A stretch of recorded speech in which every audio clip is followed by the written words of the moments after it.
Hey, hey, hey, welcome to another edition of Lewis Howard Live Inspirational Ingredients, Recipes. I'm a food guy, so I always talk about recipes and ingredients because I believe to make the best meal in life, you need good ingredients. We can call them gift, talents, and abilities. We can call them people, places, and things and opportunities, but you do need something.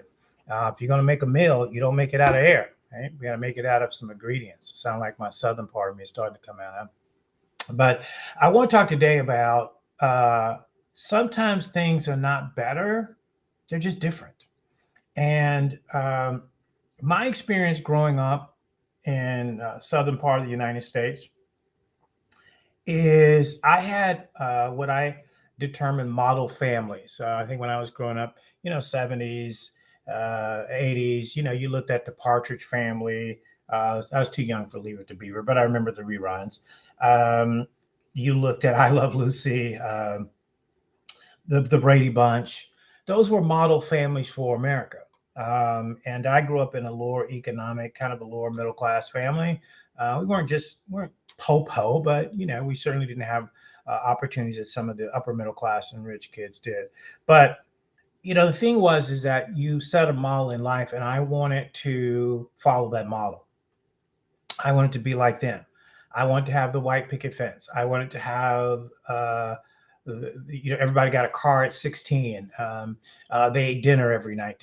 Our house didn't eat dinner every night. We rarely ate dinner together, right? Their holidays were very functional and people exchanged presents.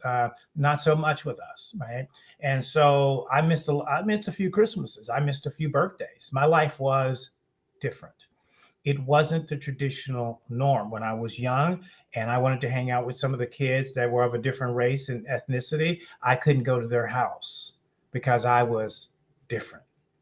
And so I didn't want that kind of difference in my life. I wanted to be the norm. I wanted to be the same. I wanted to be like everybody else. I just wanted to fit in. And so for me, I started to make up stories. So if my natural story didn't work, I would create stories so I could fit in. And eventually those stories wouldn't hold up and people would find out that you weren't telling the truth about certain things, and out you go. So still back where I started from. But as I've gotten wiser and mature in business and personal life, the success that I've had in business, the number of people that I know, the profile that I've built, the brand that I've been associated with and built my own name and brand, my own relationship history.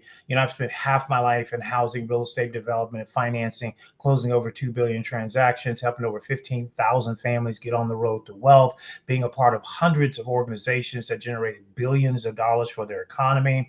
Just different ways of making a difference, helping people who never thought they could succeed in business, coaching them to success and having great years for themselves. Many times they did better than I did. And so what I learned is that the difference that was created in me actually was not a disadvantage. The fact that I wasn't normal or traditional or everyday actually meant that I actually could speak a language to some people who were struggling down and out, who had dealt with rejection, had come from tough places. I could actually speak to their language. Normal people cannot speak to abnormal people. Dysfunctional people have a hard time communicating with functional people.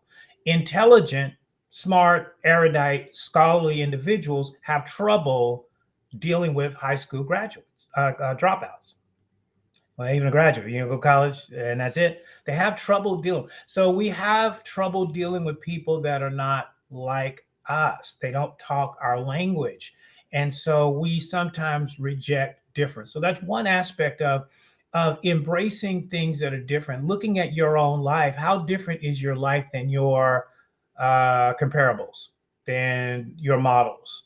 Right? Maybe it was designed that your life should be the way it is. Maybe the way you like long hair and writing and living in Seattle liking grunge, or living in the South and liking country, or living in the East and like whatever you like. Maybe that's just meant to be so that you can be somebody else's difference, right? You can be somebody. I love the term I've been hearing a lot about, torchbearer. Sometimes you need to be somebody's torchbearer.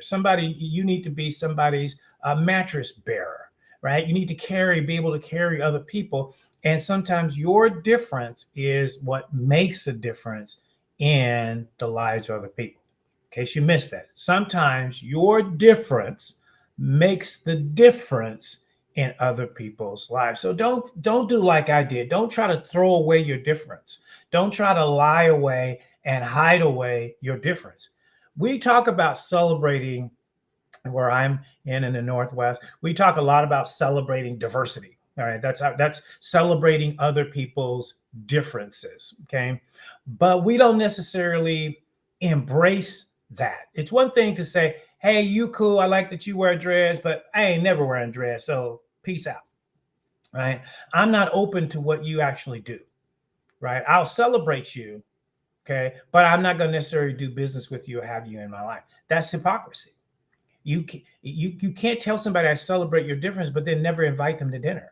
Really? That's kind of weird.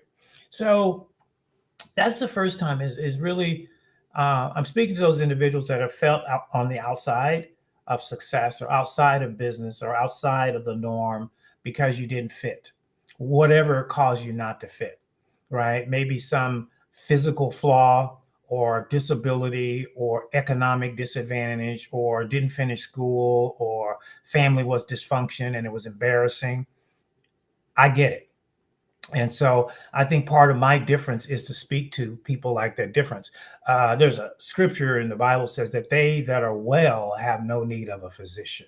So if your life is always been together and you just gone from step to step to step, from chapter to chapter to chapter. In other words, you grew up in a okay family, maybe you didn't like everything about it. You went to school, you went to college, you got married, you got a career, right? And you just dealt with life. That ain't life for everybody. That might be the normal trajectory for you. And you might think it's different, but it ain't different.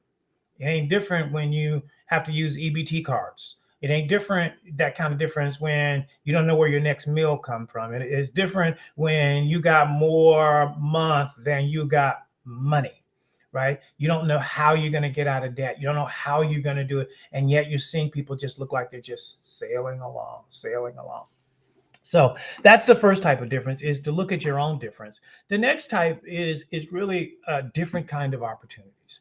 One of the things that I have learned on my journey of years in business and work life and relationship life is sometimes the divine, heaven, life, call it the universe, however you term it. I call it the divine in heaven, God sends you things in a different way, right? So let's say, what's an example of that? Okay, let's say you wanted to get a job at a certain company, right? And you want to make a certain amount of money, okay? And so you got in your mind what that job looks like, and you have framed it, you put it on your vision board, and you said this is the type of job that I want, or this is the kind of woman or man that I want, and you frame that, okay? And people do it all the time, right? Everybody's into vision boards and goals and the secret, and I support all that. It's all good. But the reality is sometimes if your life is different, then sometimes opportunities will come to you different. Sometimes relationships will come to you different. I've been experiencing a lot like that lately, in making some business moves and personal moves. I've had to work on embracing my difference.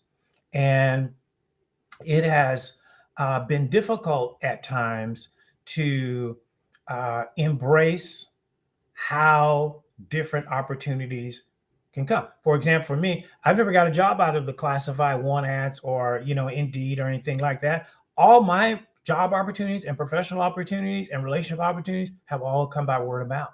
Okay, how do you live on that? Right? That's different. Okay, but I embrace it. Some of my best relationships have come through different means. So part of it is it's not only to accept that your life is different and your difference can make a difference in other people's lives, but sometimes your success will be packaged differently than what your dream said it is, right? So you got a certain dream and you've got a certain way you've kind of packaged things. What I have learned, you can miss some good opportunities. You can miss some good people. You can miss some good places, and you can miss some good things if you reject the package that it comes in because it doesn't look like what you believe it should look like. It's not the right race. It's not the right color. It's not the right size. It's not the right height. It's not the right design. It's not the right a lot of things. I can tell you that I've taken opportunities that just didn't look right to me on the first go. I thought this is not what I wanted to do. But I went anyway because one, it was the only thing that was available. And I either took that or I sit and I had to wait. So I took on this opportunity. And lo and behold, behind that door was another door, and then another door. And all of a sudden, 2 doors later, boom, I found myself where I wanted to be. Now, what if I had not gone through the first door? Okay. What if I said, the first door, not it, I'm out? I would have missed door number 2 and door number 3, which was hidden behind door number 1. So sometimes your best opportunities and your best blessings and your best results and your best outcome is packaged in things that you actually will reject up front. I don't know why that is, why life, God, universe, divine does it that way, but it is. And so part of the lesson is stay open. Don't be closed. I have had a lot of people walk away from me because I didn't look like the right package for them. And then they saw me succeeding and then they came back too late. You got to catch me when you catch me. I don't take leftovers or comebacks. No, not that way. Sometimes you've passed up opportunities that didn't look like what you thought. Some of you women have passed up good men because they weren't 6'3", blonde, blue-eyed, and made $1 million a year. You passed it up. Some men have passed up good women because they weren't a 10. Some people passed up job opportunities because it didn't look like it had all the benefits that you wanted to have. Same with business. So I'm just saying I'm not saying take everything, but I'm saying have a wisdom to be open to different, because sometimes different can make a difference in your world. Hey, this is Lewis Howard for a brief moment of inspirational recipes for the soul. Some things are different. We'll see you again on another edition. Hey, we'll have coming up Mob Studios, another edition of a Fresh Show. We're going to see if we cannot get the famous Desmond Hanson finally on and see if we can interview him tomorrow. So stay tuned with Lewis Howard Live tomorrow. We'll be right back. Another episode, another day. See ya. Peace.